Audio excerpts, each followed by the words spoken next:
Okay. Hi. I'm going to try to scoot around so that you can see my bright shining face. So, so I've asked you all to ask what you want to talk about as far as what you want to talk about in the videos and stuff. And one of the ones that was brought up was animal rights and spirituality, what my views are on animal rights and spirituality.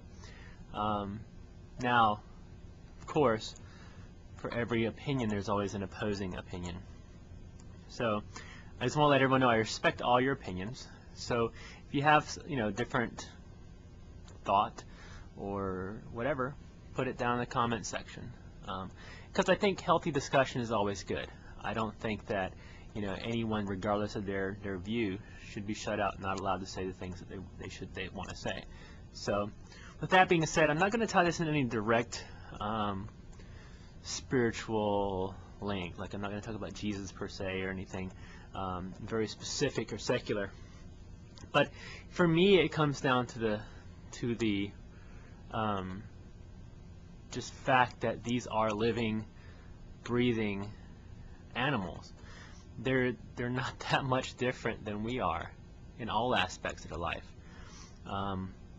I feel that we have a duty to protect those individuals that can't fend for themselves, whether it be children or animals, or the elderly, or those of us who need an extra hand every now and then.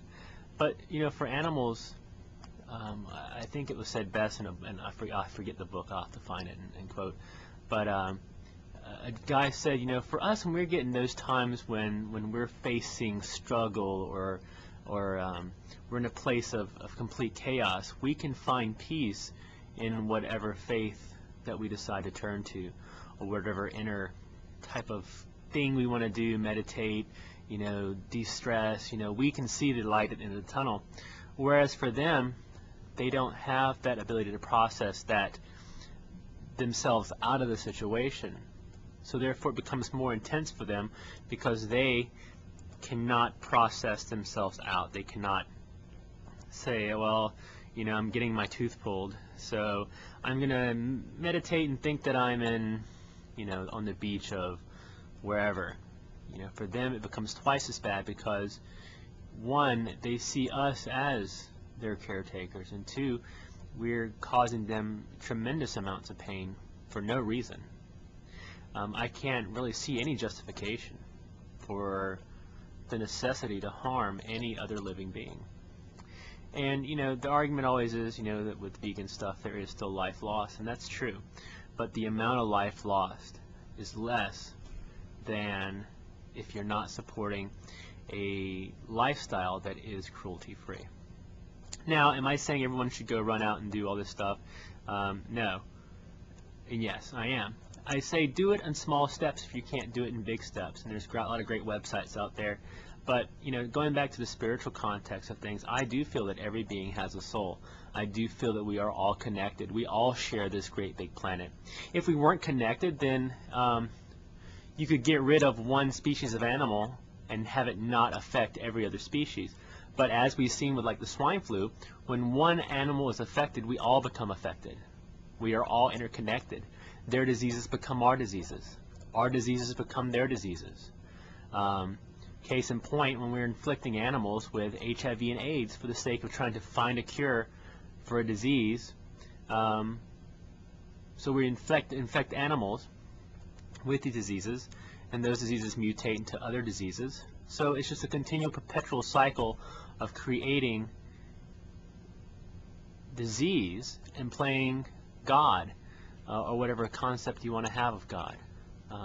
And who is it for us to say that we are greater than they are? I love the argument people say that we're the highest on the food chain, and I say, well, that's true until you're, of course, in a pit with hungry lions. I don't think most people would be able to fend off a hungry lion, so that technically rules out that argument. But I think just being kind being kind to those who need it the most. I mean, I just think, when we choose to love one animal and choose not to love another, we choose to eat the other animal, and we're not supporting anything that's necessary to our survival. We don't need to destroy the earth. We don't need to harm other animals for the sake of living. We don't. And if you're just looking around us, you can see the spiral downwards that we're all heading towards.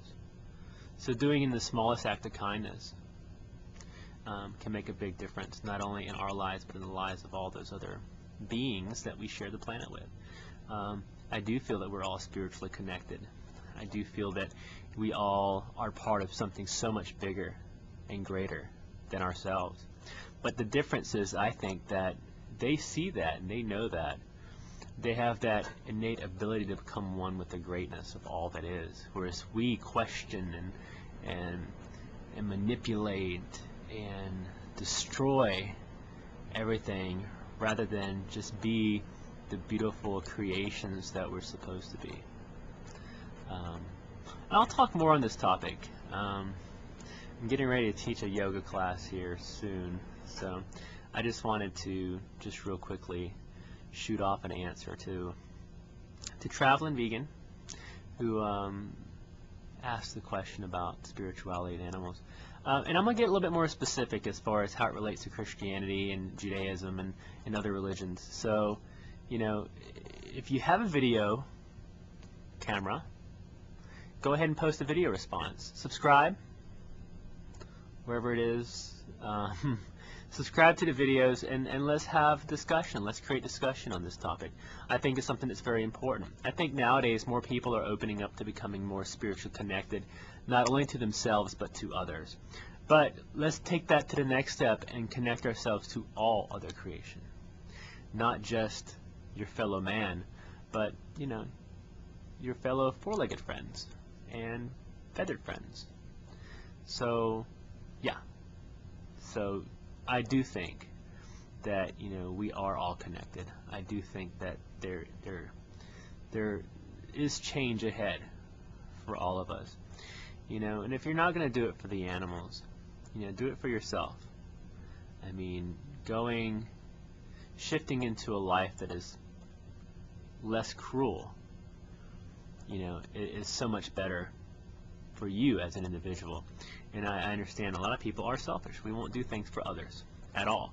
But most people will do something if it will benefit them. So, living a life less cruel is obviously going to be more beneficial to you.